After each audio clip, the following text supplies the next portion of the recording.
রাধে রাধে বন্ধুরা, কেমন আছো সবাই? আশা করছি সকলেই খুব ভালো আছো। আমিও ভালো আছি। পৌলুমিস ওয়াইটি ব্লগে তোমাদের সকলকে স্বাগত।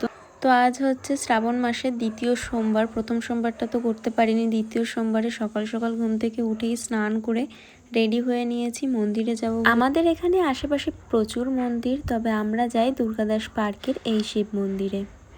আর ওই সকালের দিকেই জল ঢেলে চলে এসেছি। মা মেয়ে দুজনেই আজ উপোস করেছিলাম। রাতেই মা আর আমি দুজনে গিয়ে বাজারের থেকে ফল নিয়ে এসেছিলাম, আর সকালের দিকে মা ফুল নিয়ে এসেছে। অনেক সকাল সকালে গিয়েছিলাম, তো ভিড় ছিল না, একদম ভালোভাবে পুজোটা দিতে পেরেছি। পুজো তো দেওয়া কমপ্লিট। এখান থেকে দিয়েছিল আমায় এই যে ফল, শসা আর একটা নেশপাতি। তো বাড়িতে চলে এসেছি, এখন এগুলো রেখে দেব। একটু সাবু খাবো ভাবছি আজকে। আর এদিকের ওয়েদারটা দেখো, একটু একটু আবার বৃষ্টিও পড়ছে। তো চলো সাবুটা খেয়ে। সত্যি বলতে আমার সাবু খেতে একদমই ভালো লাগে না। সে আমি সারাদিন না খেয়ে থাকবো তাও ঠিক আছে, বাট সাবু আমার খেতে একদম ভালো লাগে না। তোমাদের কাদের কাদের সাথে এটা হয়েছে আমাকে অবশ্যই কমেন্টে জানিও। আমি জানি আমি একা নই, অনেকেই কিন্তু সাবু খেতে পছন্দ করে না। তার জন্য মা অনেক কিছু দিয়ে আজকে সাবুটা মেখেছে, যাতে একটু ভালো লাগে, আমি খেতে পারি। তবে সেটাও আমার ঠিক অতটাও ভালো লাগেনি। ওই 10টা-11টার দিকে মামার বাড়ি থেকে ফোন করলো যে তোরা চলে আয়, আজকে এই বাড়িতে চলে আয়। তো তার জন্য আমরা আবার ব্যাগপত্র গুছিয়ে নিয়েছি। আজকে যাব হচ্ছে একটু মামার বাড়িতে। আর আমাদের ঘরবাড়ি অগোছালো আছে, সেটা একটু ইগনোর করো। তোমরা তো জানোই কি কারণে অগোছালো ঘরবাড়ি আছে। তো মা মেয়ে দুজনেই বেরিয়ে পড়েছি। দেখো এখন যাচ্ছি স্টেশনের দিকে। আর আমার মামার বাড়ি যেহেতু গাংনাপুর, তো রানাঘাট থেকে মাত্র 2টো স্টেশন পরেই কিন্তু আমার মামার বাড়ি। তো এই যে চলে এসেছে। আর আমার ভাই এখানে দেখো আমাকে দেখেও চলে এসেছে এখানে আমার সাথে গল্প করতে।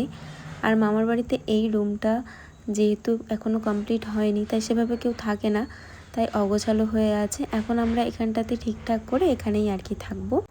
যতটা শান্ত ওকে দেখে লাগছে অতটাও শান্ত নয়। এই দেখো দুষ্টুমি শুরু করে দিয়েছে অলরেডি। ওর নাম হচ্ছে আর্য, ও ক্লাস 2তে পড়ে। আর্য, অর্ক, প্রীতি, অঙ্কুশ, এই যে 4জন। তো এই 4জন সবসময় আমার সাথেই থাকে মামার বাড়িতে গেলে। আর এই দিকে দেখো রুমের এই যে জানালাটা তো এখনও ঠিক করা হয়নি, মানে কিছুই একদম কমপ্লিট হয়নি। তো পেছনটা দিয়ে প্রচুর হাওয়া আসে, খুব ভালো লাগে। আর চারিদিকে যেহেতু গাছপালা, তো ফ্যানও চালাতে হয় না, না খুব সুন্দর হাওয়া, আর ঘরটাও বেশ ঠান্ডা থাকে। যে বাড়িটা দেখালাম এতক্ষণ, এই বাড়িটাতে কিন্তু মামারা সবাই থাকে। আর এই মাঠের দিকে একটা বাড়ি আছে, এখানে দাদু থাকে, যেহেতু উনি চাষবাস করে। তো সেখানেই যাচ্ছিলাম, খুব সুন্দর ভিউ। আর রাতের দিকে দেখো আবারও চলে এসেছি। যেহেতু আজ উপোস করেছিলাম, সেরকম কিছু খাওয়া দাওয়া হয়নি। তো রাতের দিকে একটু কলা আর সন্দেশ খেয়েছিলাম, একটু দই খেয়েছিলাম, আর কিছু ফল খেয়েছিলাম। যাই হোক, আজকের ভিডিওটা কিন্তু এতটুকুই রাখছি। ভালো লাগলে অবশ্যই চ্যানেলটা সাবস্ক্রাইব করে দিও, লাইক করে দিও, আর কমেন্টে জানিও কেমন লাগলো। খুব একটা বড় করলাম না আজকের ব্লগটা। দেখা হবে খুব তাড়াতাড়ি